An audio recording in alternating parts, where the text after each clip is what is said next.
Hi my friends, this is Mr. Davis coming at you with another drawing tutorial. This one today involves a few sheets of paper. So if you have 3 sheets, that's great. If you even have a 4th sheet of paper, that would be best, because I want to show you, I want to have you try a little exercise. And this exercise actually works really well on a giant sheet of paper. If you have a big one, you can try it on that. This paper is called newsprint, so it's what newspapers are made out of. And honestly, if you don't mind drawing on a newspaper, those are nice and big and fold out, so this would be a good place to practice that too. So this exercise is drawing with both hands. It's something that I don't think we've ever done in the classroom. But I was reading through a great book that I've been kind of obsessed with lately by Linda Barry. It's called Making Comics, and it has an exercise in it where you're drawing with both hands. So it would be nice if you had something colored. It could be crayons or markers or pens or colored pencils, whatever you have. It helps to have 2 different colors here, because then you can see what both hands are doing. Now a lot of people are going to say, hey, Mr. Davis, I can only draw with one hand.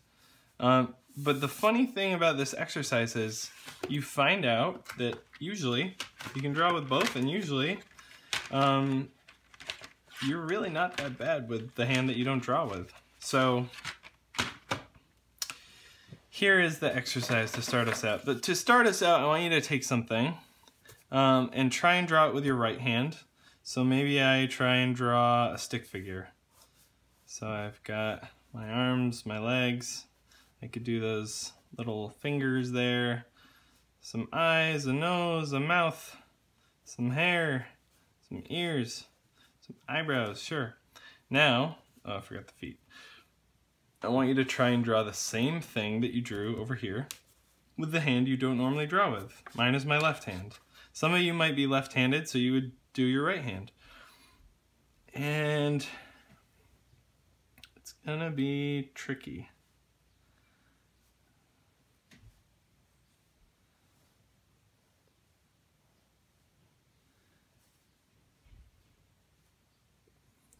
So trying to make the same shapes.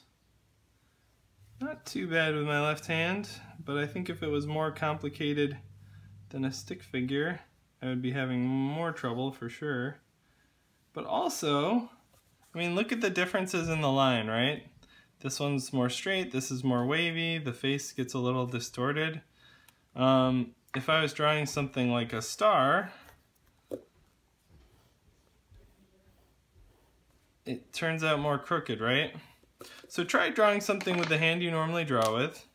Try drawing it with the hand that you don't normally draw with. And then, if you have a big paper, I want you to try and use it for the next part.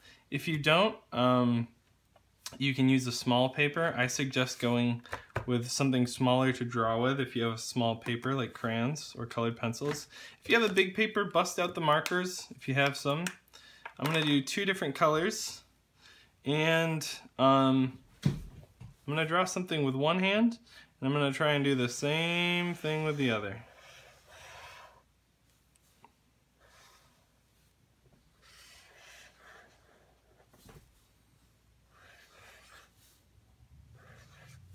And you'll find when you're doing this, a lot of people find it much easier to draw things and shapes that they wouldn't normally be able to draw with one hand working at the same time.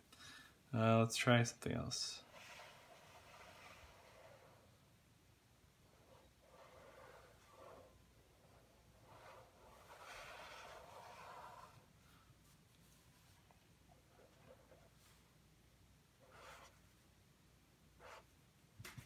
You can even practice shapes.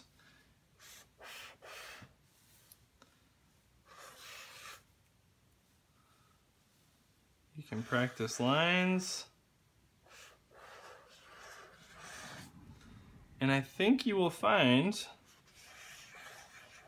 that it's easier to draw when you've got both hands moving at the same time. and going in different directions.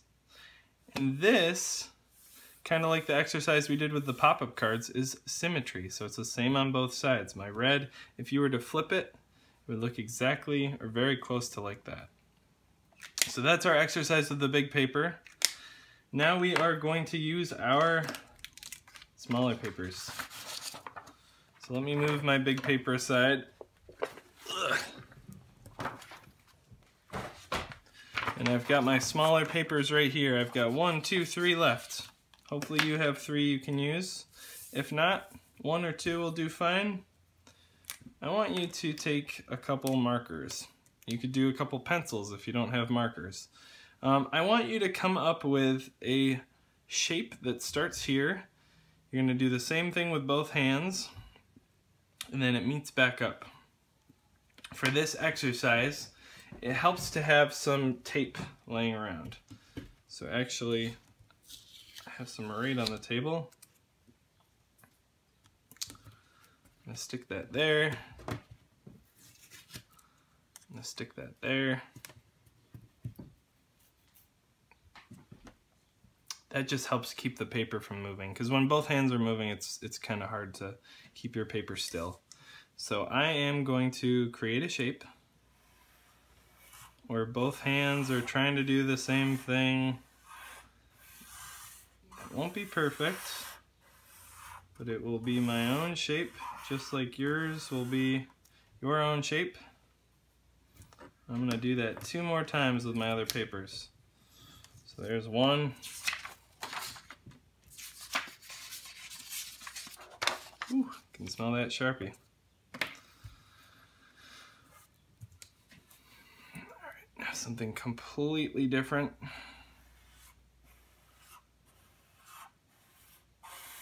Don't have to know what you're drawing. Sometimes it's better if you don't know what you're drawing. There's another shape. Remember, I start in one spot with both markers and I connect in the other spot. The bigger the shape, the better. All right, ready for my third one? All right.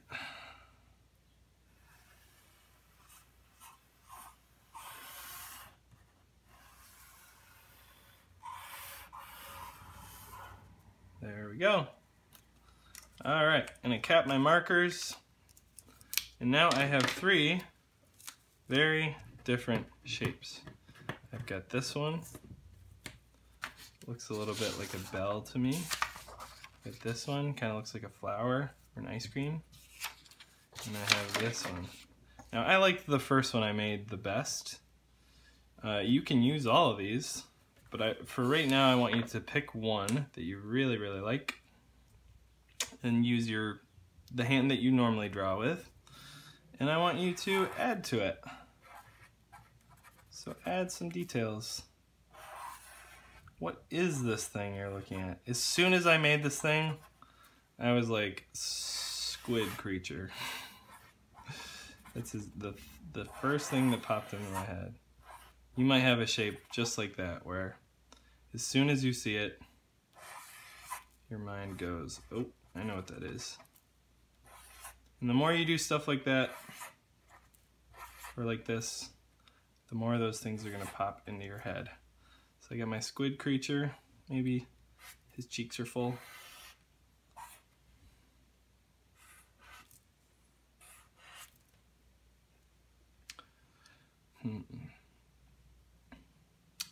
Trying to decide. I don't think my squid creature has hair, but maybe it could have a tiny hat. That's kind of nice. Maybe there's a big feather in it.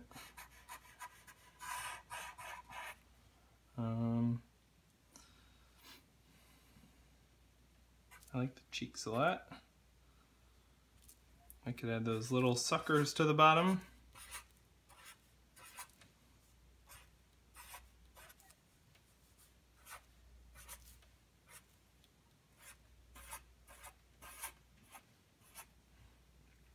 Maybe some bubbles are coming up.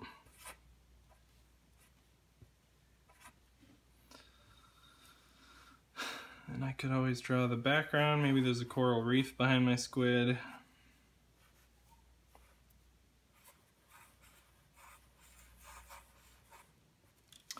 Now you have some great colored markers here, some crayons, hopefully.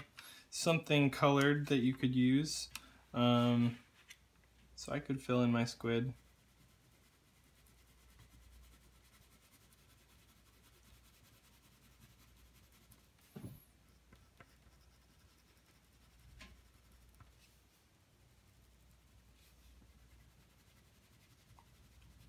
Keep thinking that's a little cowboy hat up there.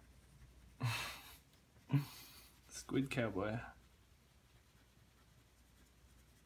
And it's kind of those goofy little things that you add, I think, that create more and more of a story.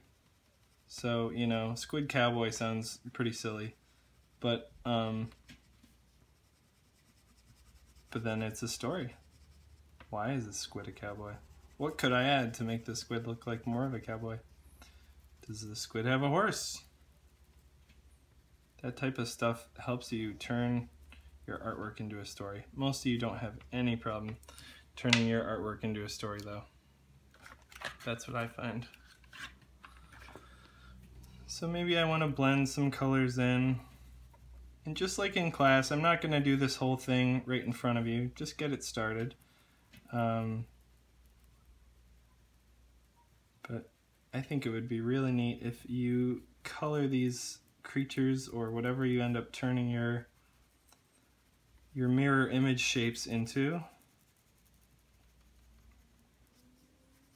And send me the results. I have Flipgrid open.